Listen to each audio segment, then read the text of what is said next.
Khamenei మృతికి నిరసనగా జమ్మూ కశ్మీర్లో అలజడి సృష్టించారు. శ్రీనగర్లోని పలు ప్రాంతాల్లో భారీ ఎత్తున ప్రజలు రోడ్లపైకి వచ్చి నిరసనలు చేపట్టారు. నిరసనలు హింసాత్మకంగా మారకుండా ఉండేందుకు, శాంతి భద్రతలను కాపాడేందుకు అదనపు బలగాలు మోహరించారు. ఇక ఇదే అంశానికి సంబంధించి మరింత సమాచారం అందించడానికి మా కన్సల్టెంట్ ఎడిటర్ శివప్రసాద్ లైవ్ లో సిద్ధంగా ఉన్నారు. శివప్రసాద్, గీతిక, జమ్మూ కాశ్మీర్లో ఈరోజు చాలా తీవ్రమైనటువంటి నిరసనలు పెద్ద ఎత్తున చెలరేగాయి. జమ్మూ కాశ్మీర్ ప్రాంతం అంతా కూడా చాలా చోట్ల ఈ రకమైనటువంటి నిరసనలు జరుగుతున్నాయి. ఖమేనీ యొక్క చిత్రపటాన్ని పట్టుకుని ప్రజలందరూ రోడ్ల మీదకి వచ్చి చాలా తీవ్రంగా పెద్ద స్థాయిలో నిరసనలు తెలియజేశారు. ఈవెన్ అది కొంచెం హింసాత్మకంగా మారేటటువంటి పరిస్థితి కూడా కనిపించింది ఒక దశలో. ఈ నేపథ్యంలో అక్కడ ఉన్నటువంటి రక్షణ బలగాలు కానీ, అదనపు సైన్య మోహరింపు కానీ అందరూ కలిసి మొత్తానికి దాన్ని కొంత కంట్రోల్ చేయగలిగారు. అయినా ప్రొటెస్ట్ ఇంకా కూడా కొనసాగుతున్నటువంటి పరిస్థితి అక్కడ కనిపిస్తోంది. ఖమేనీని చంపడం అనేది అంతర్జాతీయంగా, అది అమెరికా లేకపోతే ఇజ్రాయెల్కి సంబంధించిన విషయం అయినా కూడా భారత్లో దానికి సంబంధించి నిరసనలు చేయడం, లేకపోతే ఇవన్నీ కూడా కరెక్ట్ కాదు, ఇటువంటి నిరసనలు ఏమి చేపట్టవద్దు, ఎక్కడైనా అటువంటి నిరసనలు ఉంటే వాటిని వెంటనే ప్రభుత్వానికి తెలియచేయండి అని చెప్పి ఇంటెలిజెన్స్కి కేంద్ర ప్రభుత్వం ఆదేశాలు జారీ చేసింది. చాలా చోట్ల ప్రశాంతంగా పీస్ఫుల్గా ఉన్నప్పటికీ కూడా కేవలం జమ్మూ కాశ్మీర్లోనే ఇటువంటి పరిస్థితి తలెత్తడం అనేది ఇక్కడ చాలా గుర్తించాల్సినటువంటి అంశం.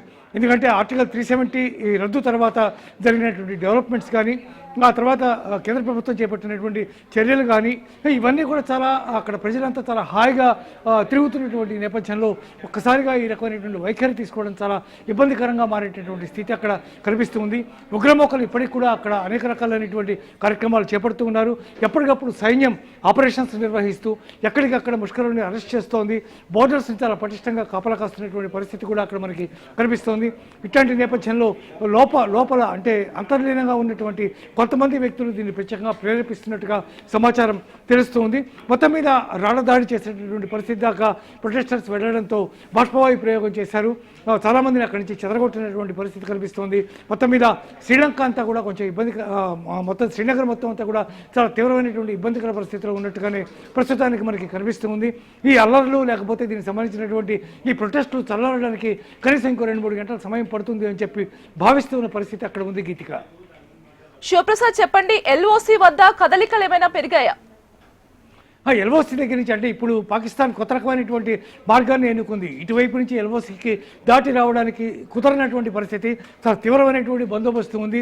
ఎక్కడికక్కడ ఏరివేత చక్కగా జరుగుతూ ఉన్నటువంటి పరిస్థితిలో బంగ్లాదేశ్ని బేస్ చేసుకుని బంగ్లాదేశ్ నుంచి ఇటు బెంగాల్ వైపు నుంచి వాళ్ళంతా కూడా లోపలికి వచ్చేటువంటి ప్రయత్నం చేస్తున్నటువంటి పరిస్థితి ఉంది. రోహింగ్యాలతో కలిసి వాళ్ళు కూడా పాకిస్తానీలు కూడా కొంతమంది డోని ప్రవేశిస్తున్నటువంటి పరిస్థితి ఉంది. అక్కడ కూడా కట్టుదిట్టం చేసే ప్రయత్నాన్ని భారత ప్రభుత్వం చేస్తూ ఉంది. ఎల్ఓసి దగ్గర కదలికలు ఏమి ప్రస్తుతానికైతే ఏం ఫైండింగ్స్ అయితే ఏమీ లేవు. చెదురుమదురుగా ఇటువంటి సంఘటన జరిగినా ఇమీడియట్గా దాని మీద సైన్యం యాక్షన్ తీసుకుంటోంది. ఈవెన్ కాల్పులు జరపడానికి కూడా వాళ్ళు ఏమాత్రం వెనకాడడం లేనటువంటి అంత పటిష్టంగా బందోబస్తు ఉంది. కాబట్టి మార్గాంతరాలను వెతుక్కుని నేపాల్ మీదుగా కానీ, లేకపోతే బెంగాల్ మీదుగా కానీ ఇటు వచ్చే ప్రయత్నం, బంగ్లాదేశ్ మీదుగా వచ్చే ప్రయత్నాలు వాళ్ళు చేస్తున్నారు. అందుకే బంగ్లాదేశ్ పాకిస్తాన్ మధ్య అంత సౌఖ్యము, అంత సౌభ్రాతృత్వం కూడా పరిఢవిల్లుతున్నటువంటి పరిస్థితి కనిపిస్తోంది.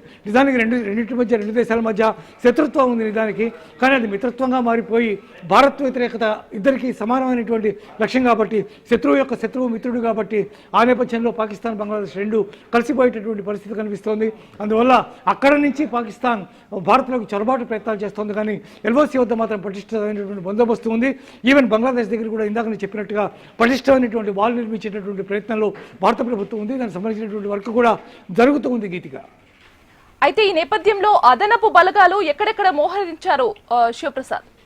అంటే మొత్తంగా అంటే ఒక్క చోట మాత్రమే అర్రాలు జరుగుతున్నాయి. జమ్మూ కాశ్మీర్లో మాత్రమే, శ్రీనగర్లో ప్రధానంగా ఆ రకమైనటువంటి స్థితి కనిపిస్తుంది మాకు. కాబట్టి అక్కడ ఎట్టాగూ ఎప్పుడు చూసినా ఏదో ఒక ఇబ్బందికర పరిస్థితి ఏర్పడుతుంది. కాబట్టి భద్రతా దళాలన్నీ కూడా చాలా అలర్ట్గా ఉంటాయి, చాలా జాగ్రత్తగా ఉంటాయి.